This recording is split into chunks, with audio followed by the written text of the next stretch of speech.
तो फिलहाल जिस तरीके से शीत सत्र लगातार जारी था, लेकिन अब दूसरे दिन की कार्रवाई स्थगित हो गई है। ऐसे में मुख्यमंत्री मनोहर लाल प्रेस कॉन्फ्रेंस कर रहे हैं, सीधा आपको वहीं लिए चलते हैं। अपनी पढ़ाई के माध्यम से रेगुलर भर्ती में भी वो लोग जाए, इसके लिए भी हम उनको तैयार करेंगे। दूसरा था, आजकल बहुत शिकायतें अर्बन लोकल बॉडीज में प्रॉपर्टी की आईडी को लेकर के ये आती रही हैं।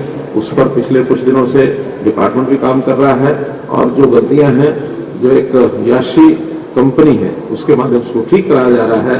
ये ठीक है कि इसके कारण से कुछ कठिनाइयां तकलीफें हुई हैं, लेकिन आज हमारे मंत्री जी ने उसको स्पष्ट किया है और आने वाले 15 दिन में और उसमें बार बार ध्यान करके और जितनी भी गलतियां हैं उसको ठीक कराया जाएगा। 22-23 के जो अनुपूरक अनुमान सप्लीमेंट्री एस्टिमेट हर सत्र में आते ही हैं, उसका भी और जो है 1221 करोड़ रुपए के ऐसे अनुपूरक अनुमान वो पारित किए गए हैं। कुल 7 विधेयक आज जो है पारित हुए हैं।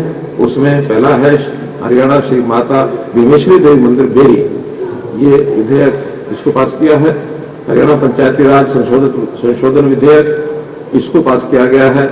हरियाणा ग्राम विकास संशोधन विधेयक 2022 पास किया गया है, जिसके अंतर्गत HRDF का जो फंड होता है वो अभी तक 2% का एक्ट में लिखा हुआ था, लेकिन अब 2% से ज्यादा तो नहीं हो रहेगा, लेकिन उससे नीचे सरकार जब भी चाहे उसमें संशोधन कर सकती है, बार बार उसमें एक्ट में परिवर्तन नहीं करना पड़ेगा।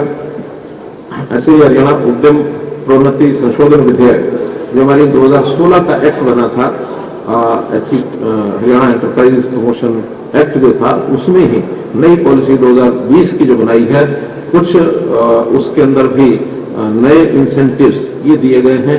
हर बार ये पॉलिसी बनेगी तो हर बार इंसेंटिव उसमें कम ज्यादा किए जा सकते हैं, तो अब ये भी योजना उस एक्ट के अंदर शामिल करके दी गई है कि जब उसमें परिवर्तन करना हो वो डिपार्टमेंट द्वारा किया जा सकता है।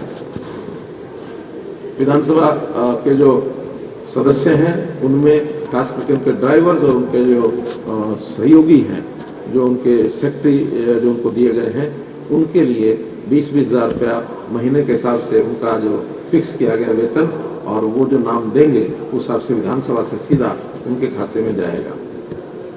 फरीदाबाद महानगर विकास प्राधिकरण यानी FMDA और ऐसे GMDA, इन दोनों में CO का जो पहले नियुक्ति वो प्रिंसिपल सेक्रेटरी लेवल के ही अधिकारी की जाती थी, लेकिन अब उसको और थोड़ा सा सरल करके और उसमें कमिश्नर सेक्रेटरी लेवल को भी उसमें नियुक्त किया जा सकता है, क्योंकि ये डेवलपमेंट अथॉरिटीज और धीरे धीरे आगे बनेंगी।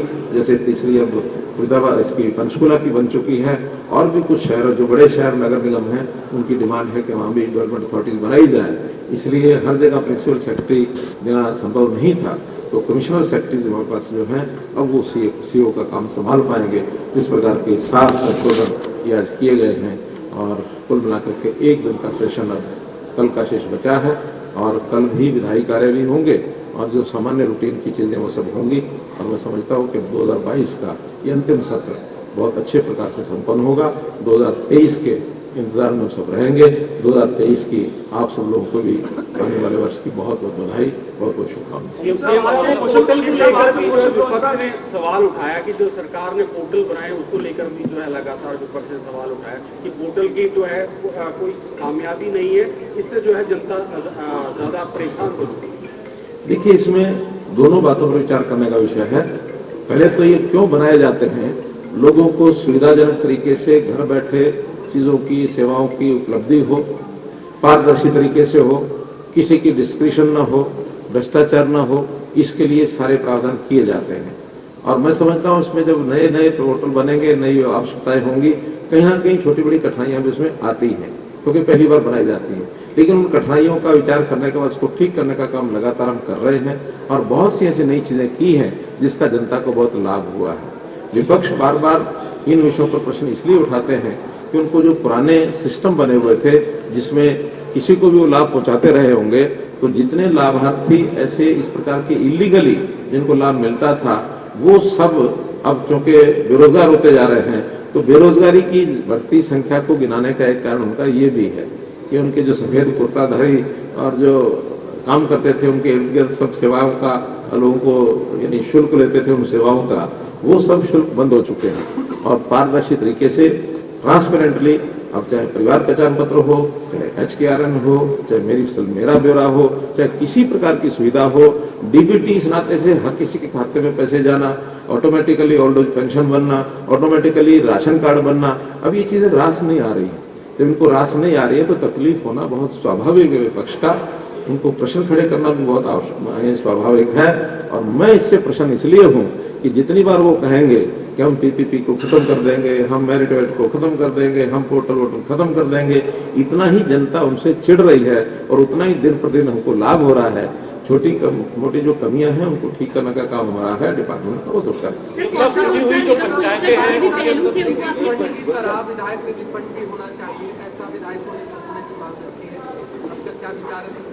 देखिए, कल हमने स्पष्ट कर दिया है कि हम विधायकों को बहुत सुविधाएं दे रखी हैं।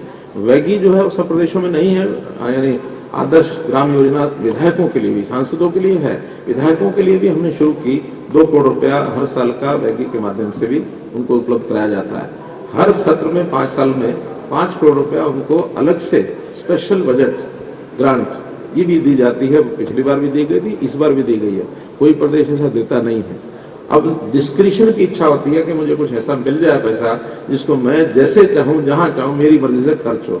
वो डिस्क्रिशन जब हम अपनी छोड़े बैठे हैं तो दूसरों की डिस्कशन ज्यादा पैदा करने का कोई लाभ लगता नहीं है, कारण भी नहीं लगता। सब सरपंचों की भी एक मांग यहाँ पर उठी कि 2 लाख रुपए जो रख दिया है उसकी राशि जो है वो 20 लाख की जाए। अभी नए सरपंच बने हैं, पंचायत समिति, जिला परिषद सब बनी है, उसका नया एक सिस्टम ये बनाया जा रहा है। बहुत जल्दी एक नया सिस्टम जो है उसकी घोषणा करेंगे। उसके बाद हम सरपंचों से, जिला परिषद, पंचायत समिति और इवन अर्बन लोकल बॉडीज उन सब से चर्चा करेंगे। हर कोई चाहता है कि मेरे माध्यम से मेरे स्तर पर काम ज्यादा हो। मैं इस बात से सैद्धांतिक रूप से सहमत हूँ कि जितनी हमारे जो लोकल और बॉडीज हैं, यानी स्वायत्त संस्थाएं हैं, इन स्वायत्त संस्थाओं को उनके अधिकार बढ़ने चाहिए, वहाँ जिम्मेवारी का भाव भी उनको आना चाहिए, लेकिन ट्रांसपेरेंट तरीके से सब होना चाहिए। किसी को भी उसमें कोई अपना वेस्टेड इंटरेस्ट करके उन चीज़ों का उपयोग करने के लिए कोई छूट नहीं होनी चाहिए। वैसे सारे सिस्टम बनेंगे, अधिकार भी ज़्यादा उनको देंगे, ट्रांसपेरेंसी भी ज़्यादा वहाँ रखेंगे। तो इसकी नई जो एक नियम बनेंगे वो सारे नए नियम बहुत जल्दी। ये माना जाता था कि सरपंच जो है पंचायतों के अंदर उनके पास सबसे ज्यादा अधिकार है, अभी भी मिलेंगे, अभी भी सबसे ज्यादा उन्हीं को मिलेंगे। सर, कौशल रोजगार निगम को लेकर आज थोड़ी डिस्कशन हुई, आपने पहली बार जवाब भी दिया, लेकिन आपने जवाब खत्म करने के बाद भी विपक्ष ने सदन से वॉकआउट किया और हुड्डा साहब भी कहते हुए निकले कि हम इससे संतुष्ट नहीं, क्योंकि उनके चहेते लोगों को वो एडजस्ट नहीं करा पा रहे हैं। एक गरीब आदमी को उसका लाभ मिल रहा है, अब वो हर चीज को चाहते हैं कि हम जैसा कहें वैसा करेंगे। हम इतने ट्रांसपेरेंट तरीके से कर रहे हैं। हाँ, एक चीज है, अभी तक उसमें प्रायोरिटी कैसे बनेगी उसको हमने पोर्टल पर नहीं डाला है। अब प्रायोरिटी भी डाल देंगे, हर किसी को पता रहेगा कि मुझे उसमें कितने अंक मिले हैं, कितने अंक मिलने वाले को उसको उसमें एडजस्ट किया गया है। उसके अंदर हमारे लिए सबसे एक बड़ा विषय है उसकी माली हालत क्या है, वो कितना गरीब है, ज्यादा गरीब है तो उसको पहले हम एडजस्ट करने की कोशिश करेंगे। ठीक परिवार से है, अपना गुजारा कर सकता है, उसको भी उसके लिए पक्की नौकरी में जाने के लिए बहुत स्थान है, बहुत रास्ते हैं। उसकी आयु का भी हमने ध्यान रखा है। जिस जगह पर हमें नियुक्ति देनी है वहीं उसके आसपास के लोगों को नौकरी मिले, ये हमने ध्यान रखा है, ताकि कम पैसा लेकर के उस व्यक्ति को ज्यादा परेशान ना होना पड़े। ऐसे कुछ पैरामीटर्स हैं। फिर भी और अच्छे सुझाव दी आएंगे, उसको बदलेंगे तो सबके लिए बदलेंगे, किसी एक के लिए नहीं बदलेंगे। कल सदन में एक विधायक ने पेगासस जो सॉफ्टवेयर है उसका मुद्दा भी उठाया था, पूछा गया था कि क्या हरियाणा ने भी सॉफ्टवेयर को परचेज किया है? कोई परचेज नहीं किया है। ये एक बहुत शरारतपूर्ण आरोप लगाया गया है। पेगासस से हमारा कोई लेना देना नहीं है और ना हमने कभी खरीदने की कोई बात की है, ना हमें उसकी कोई आवश्यकता है। इजराइल का एक दौरा हुआ था, हमारे कुछ पुलिस के अधिकारी, मैं भी गया था, वो भी साथ गए थे। हर देश की अपनी सिक्योरिटी के अपने एक इंटरनल सिक्योरिटी, एक्सटर्नल सिक्योरिटी सब विषय, हमारे स्टेट के नाते से एक्सटर्नल सिक्योरिटी हमारा विषय नहीं है, लेकिन इंटरनल सिक्योरिटी के नाते से बहुत सी चीजों का अध्ययन करना पड़ता है। आज भी कितने ही ऐसे अनवांटेड एलिमेंट्स हमारी सिक्योरिटी को खतरा पहुंचाए हुए हैं और यहाँ हरियाणा में बहुत लोग पकड़े गए हैं। तो पुलिस का काम होता है कि ऐसे आधुनिक तरीके से सिक्योरिटी जो है वो किस जगह पर क्या क्या चीजें अपनाई गई हैं। इजराइल का जहाँ तक विषय है, इजराइल इन मामलों में बहुत आगे है। तो उन अधिकारियों के साथ मीटिंग की और वहाँ के सिक्योरिटी के सिस्टम समझे हैं।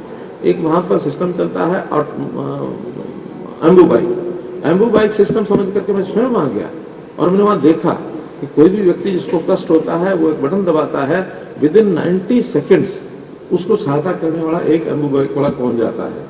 तो बहुत फास्ट सिस्टम, इजराइल बहुत आगे इन मामलों में बढ़ा हुआ है।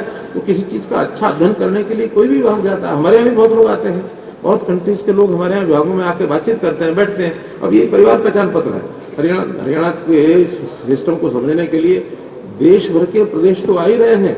इंटरनेशनली जो लोग आते हैं, जब उनके सामने विषय रखते हैं, आधार तक तो उनको सबको पता है, क्योंकि उनके अभी सोशल सिक्योरिटी आईडी उनकी बनी हुई है, वो इंडिविजुअल की है, परिवार की पहचान, ये उनके लिए एक नया विषय है। तो नए विषय जहाँ से भी, देश से, दुनिया से, कहीं से मिलेंगे, हम लेंगे, अवश्य लेंगे। धन्यवाद। सर, एक सवाल है मोटा अनाज को लेकर, जो आज जो है ज्यादा से ज्यादा उपयोग किया जाए, इसको जो है एक मैसेज देने का जो है आज कदम बढ़ाया गया कि भविष्य में बीपीएल परिवारों को सर गेहूं और इस तरह की सामग्री जो है, खाद्य सामग्री दी जाती है, भविष्य में कुछ इस तरह का प्रावधान या सरकार सोच? पहले से हम बाजरा 3 महीने में उनका वितरण करते हैं, खास करके जो साउथ हरियाणा के जिले हैं।